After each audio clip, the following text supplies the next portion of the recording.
Bancoahorro FAMSA inició operaciones el 8 de agosto de 2006 en la ciudad de Ni. Vamos directo a lo que viniste. ¿Por qué quebró Bancoahorro FAMSA?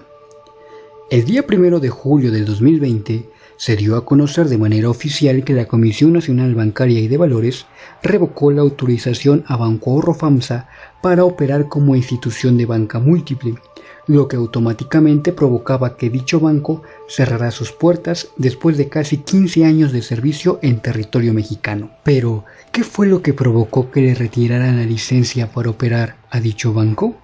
Al principio se especulaba que fue derivado de la crisis económica generada por la pandemia del COVID-19, pero no fue así. Antes de continuar, me gustaría aclarar que todo lo aquí presentado es información oficial, consultada en fuentes formales. Si deseas saber más acerca del tema, con gusto en la descripción de este video encontrarás las fuentes de información.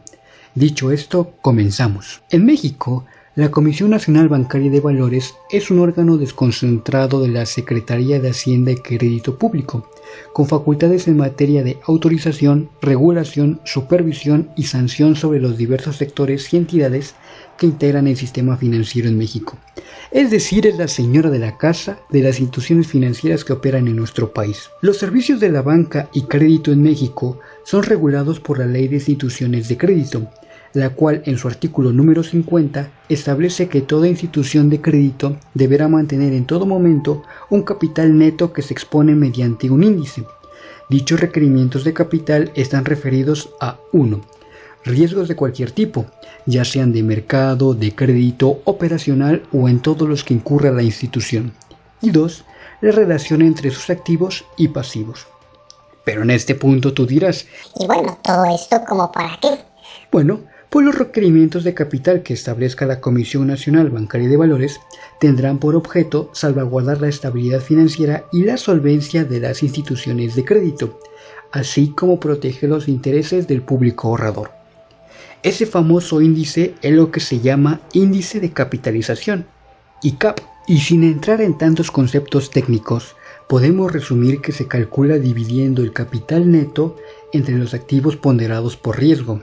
¿Pero qué me dices? Explícate más, por favor, que ya demasiado traigo en la cabeza para que me vengas a hablar con palabras domingueras. Bueno, vale.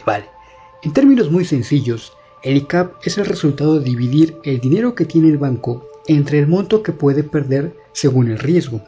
Este indicador representa la fortaleza financiera de una institución para soportar pérdidas no esperadas en función de su exposición al riesgo. Veamos un ejemplo. Si un banco cualquiera tiene un capital neto, por ejemplo, de 500 millones y un total de 23 millones de activos ponderados por riesgo, eso quiere decir que su índice de capitalización es de 21.73. Me explico más fácilmente.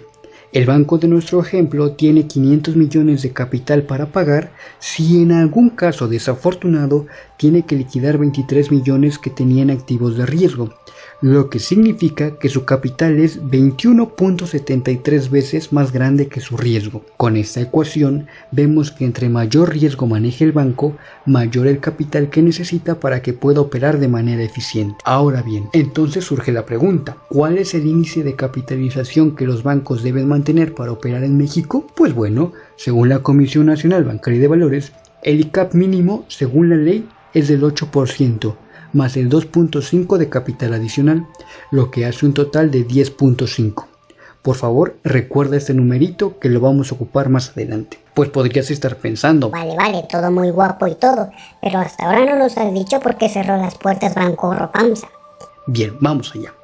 Una vez que hemos entendido todo lo anterior, ahora sí podemos entrar de lleno con el caso de FAMSA. FAMSA incurrió en varias irregularidades dentro del manejo de sus activos y cuando la autoridad en sus facultades de revisión y supervisión realizó una inspección del 11 de febrero al 15 de marzo del 2019, es decir, hace más ya de un año, se percató de diversas incongruencias, en las que destacan el exceso de límite de operaciones con personas relacionadas con un monto de 1.812 millones de pesos, pagos anticipados que no consideraron en el índice de capitalización por 778 millones de pesos, y además el registro indebido de cartera de crédito adquirida por un monto de 159 millones de pesos. Ante estas graves incongruencias, la comisión emitió oficios de acciones y medidas correctivas durante 2019, pero en vigilancia del 2020 se manifestaron presuntos incumplimientos en materia de capitalización, límites regulatorios y reservas. Además, la crisis económica generada por la pandemia del COVID-19 solo vino a detonar lo que estaba a punto de explotar. En marzo del 2020, en la publicación de los índices de capitalización de los bancos de México, Bancoahorro FAMSA reportó 11.4 de ICAP, pero con una nota que decía, sujeta a revisión por las autoridades financieras. Fue el 24 de junio que la comisión solicitó ayuda al Banco de México para evaluar el índice de capitalización, y resultó que el índice de capitalización de Bancoahorro FAMSA para marzo de 2020 era de menos 6.02. Menos 6.02. Eso es muy por debajo de lo permitido. Pues dicho de otro modo, imaginen que por cada 0.2 pesos que pierda FAMSA, tenía un solo peso para pagar. Entonces, ¿cuál es la conclusión real? Que Bancoahorro FAMSA, por prácticas poco sanas, manejaba riesgo que no podía soportar y terminó quebrando. Por esas razones, la Comisión, y siguiendo opiniones del Banco de México y el IPAP, resolvieron revocar la licencia de institución de banca múltiple a Bancoahorro FAMSA el 1 de julio del 2020.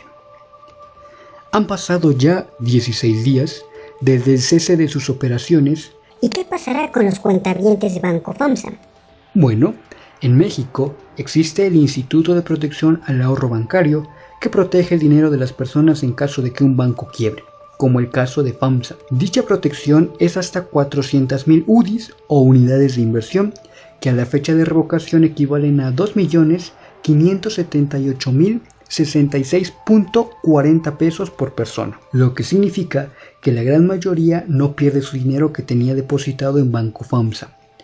El IPAP no garantiza las operaciones a favor de entidades financieras, nacionales o extranjeras, obligaciones a favor de cualquier sociedad que forma parte del grupo financiero, al cual en su caso pertenezca al Bancoahorro FAMSA, obligaciones o depósitos a favor de accionistas, miembros del Consejo de Administración y de funcionarios de los dos primeros niveles jerárquicos del banco de que se trate, en este caso FAMSA, así como apoderados generales con facultades administrativas y gerentes generales.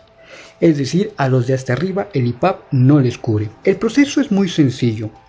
Si la cantidad de dinero es menor a 9,000 pesos, solo tiene que contemplar un registro en la página oficial del IPAP, donde después de completar sus datos personales, se otorgará un código de seguridad con 4 dígitos. Y luego de 2 días, recibirá un mensaje de texto con una clave de retiro de 12 dígitos. Con esa información, puede acudir a cualquier practicaja de BBVA Bancomer a realizar un retiro sin tarjeta y listo, recupera su dinero. Si sus ahorros son mayores a 9,000 pesos, se le hará llegar un cheque inactivo a su domicilio. Al recibirlo, usted deberá activarlo en el portal de pagos del IPAP y finalmente acudir al banco de su preferencia y depositar dicho cheque a una cuenta a tu nombre y listo, recupera su dinero. Se estima que el pago a los ahorradores consumirá aproximadamente el 40% del fondo que hay disponible en el IPAP, lo cual, si te deja pensar un poco, pues FAMSA no era un banco muy grande. ¿Acaso el IPAP estará en apuros en el peor de los escenarios que quiebre un banco con mayores proporciones a las de FAMSA? Obviamente, y como dato extra, con todo lo ocurrido la cotización del grupo FAMSA ha caído drásticamente. Al día de la publicación de este video cotiza en 0.70 pesos. Es decir, al día de hoy puedes comprar una botana o 15 acciones de grupo FAMSA con el mismo dinero. Obviamente no te recomiendo comprar acciones de grupo FAMSA por muy baratas que estén, así que buen provecho. Finalmente, te recuerdo que las tarjetas de débito y crédito de Bancoahorro FAMSA han sido inhabilitadas por Visa, por lo que ninguna tarjeta de dicho banco es útil ahora. ¿Cuáles fueron las enseñanzas que nos dejó? Podemos destacar 3. La honestidad y transparencia en todos y cada uno de los movimientos financieros. Nunca operar por encima del riesgo que se pueda tolerar, y esto es aplicable para temas financieros como en la vida misma. Por ejemplo, pedir un préstamo que sabes que se te va a dificultar pagar. Vivir por encima de tus posibilidades también es un riesgo. O inclusive en la actualidad salir a la calle sin cubrebocas es una actividad de riesgo. Es decir, el riesgo está presente en nuestra vida y hay que saber gestionarlo correctamente. Y finalmente, la importancia de la diversificación. Esto es derivado de lo anterior, ya que la diversificación es una forma de gestionar el riesgo, inclusive como clientes. Si tenemos una cuantiosa cantidad en el banco, sería bueno replantearnos la posibilidad de tener ese dinero en dos bancos distintos, por la posibilidad que existe que quiebre alguno y sumado a que el IPAB pudiese tener algún tipo de problema, además de su límite de protección. Y bueno, hasta aquí llegamos con el video del día de hoy. Espero que te haya gustado. Si fue así, ya sabes que puedes indicarlo. Y bueno, ¿qué te digo? Como yo no soy poeta ni tampoco un elocuente, para no meterme en líos doy las gracias simplemente.